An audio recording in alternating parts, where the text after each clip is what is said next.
امریکی صدر Donald Trump media سے گفتگو کر رہے تھے، آپ نے ملاحظہ کیا، اور اب آپ کو بتاتے ہیں ایرانی فوج نے ملک کی تیل برآمدات میں خلل ڈالنے کی مبینہ کوشش کے الزام میں ایک آئل ٹینکر قبضے میں لے لیا ہے۔ سرکاری خبر رساں ادارے تسنیم نیوز کے مطابق قبضے میں لیے گئے آئل ٹینکر کی شناخت اوشین کوئی کے نام سے ہوئی ہے۔ رپورٹ میں بتایا گیا ہے کہ ٹینکر ایرانی تیل کی کھیپ لے کر جا رہا تھا اور علاقائی صورتحال سے فائدہ اٹھاتے ہوئے ایران کی تیل برآمدات اور ایرانی قوم کے مفادات کو نقصان پہنچانے اور متاثر کرنے کی کوشش کر رہا تھا۔ اس حوالے سے مزید تفصیلات فراہم نہیں کی گئیں۔ تسنیم نیوز کے مطابق ٹینکر کو خلیج عمان میں قبضے میں لے لیا گیا اور بعد ازاں ایران کے جنوبی ساحل کی جانب منتقل۔ چین نے حالیہ صورتحال میں متاثر ہونے والے جہازوں کے معاملے پر انتہائی تشویش کا اظہار کر دیا۔ ترجمان چینی وزارت خارجہ کا کہنا ہے حملے کا نشانہ بننے والے ٹینکرز پر چینی عملہ موجود تھا۔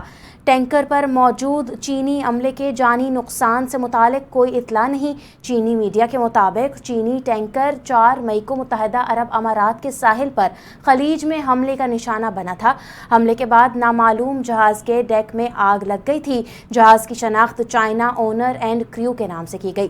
امریکہ اور ایران کے درمیان جاری تنازع کے باعث سینکڑوں بحری جہاز اور 20,000 سمندری عملے کے افراد خلیج میں پھنسے ہوئے۔ جب بھی سفارتی حل کا موقع آتا ہے، امریکہ فوجی مہم جوئی کا راستہ اختیار کر لیتا ہے۔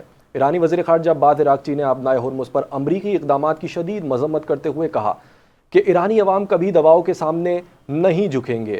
ایران اپنی خود مختاری اور قومی مفادات کے دفاع کے لیے مکمل طور پر تیار ہے۔ انہوں نے کہا کہ ایران کے میزائل ذخیرے سے متعلق دعوے غلط ہیں۔ ہمارا میزائل ذخیرہ 75% نہیں بلکہ 120% ہے۔ ایرانی وزیر خارجہ کا کہنا تھا کہ اپنے عوام کے دفاع کے لیے ہماری تیاری 1000% ہے۔ اور اب آپ کو خبر دیتے چلیں، کراچی کے علاقے گلستان جوہر میں سندھ بلڈنگ کنٹرول اتھارٹی کی نااہلی اور کرپشن کا ایک اور معاملہ سامنے آ چکا ہے۔ ایس بی سی اے افسران نے بلڈر مافیا سے کروڑوں روپے رشوت وصول کر کے انہیں رہائشی پلاٹوں پر شادی ہال تعمیر کرنے کی اجازت دے دی ہے۔ مزید تفصیلات جانتے ہیں اپنے نمائندے حسام فاروقی سے۔ حسام، بتائیے گا مزید کیا تفصیلات ہیں؟ جی بالکل، یہ گلستان جوہر اسکیم 36 کا علاقہ ہے۔ یہاں پہ دیکھا جا رہا ہے کہ ایک تو غیر قانونی تعمیرات میں پہلے سے ہی اضافہ تھا، مگر اب جو ہے بلڈر مافیا نے سندھ بلڈنگ کنٹرول اتھارٹی کے افسران کے ساتھ ساز باز کر کے جو رہائشی پلاٹ ہیں ان کی ہیئت تبدیل کی ہے اور ان پہ شادی ہالوں کی تعمیر کی جا رہی ہے۔ ذرا یہ بتاتے ہیں کہ یہ تمام پلاٹ جو ہے جس کا ذکر کیا گیا ہے خبر میں، یہ رہائشی ہے اور اس پہ کسی بھی قسم کی کمرشل تعمیرات نہیں ہو سکتی ہے۔ اس کے ساتھ ساتھ جو یہ جو پلاٹ ہے L27, 28, 31, 32، اس کو کے ڈی اے کی جانب سے املگمیٹ تو ضرور کیا گیا تھا، لیکن اس میں واضح طور پہ اس لیٹر میں لکھا گیا تھا کہ یہ پلاٹ رہائشی مقاصد کے لیے ہی استعمال ہوگا، لیکن بلڈر مافیا نے اس پہ شادی ہال تعمیر کرنا شروع کر دیا۔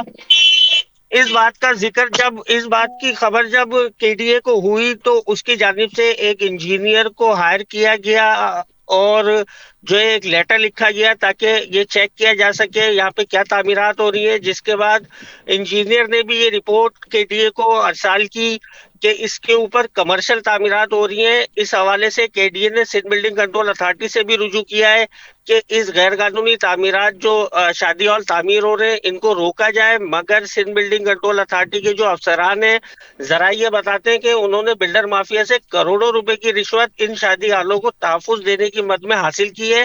اس کے ساتھ ساتھ ذرائع کا کہنا ہے کہ یہ جو بلڈر ہیں یہ اپنا تعلق، اپنی رشتہ داری D G S B C A سے بھی ظاہر کر رہے ہیں، اور ان کا کہنا ہوتا ہے کہ جو سندھ بلڈنگ کنٹرول اتھارٹی کے ڈائریکٹر جنرل ہیں وہ ان کے نزدیکی رشتہ دار ہیں۔ اسی وجہ سے ان کی اس غیر قانونی تعمیرات پر کسی بھی قسم کی جو ہے محکمہ جاتی کارروائی عمل میں نہیں لائی جا رہی ہے۔ جی، حسام فاروقی ہمیں اپڈیٹ کر رہے تھے، آپ کا شکریہ۔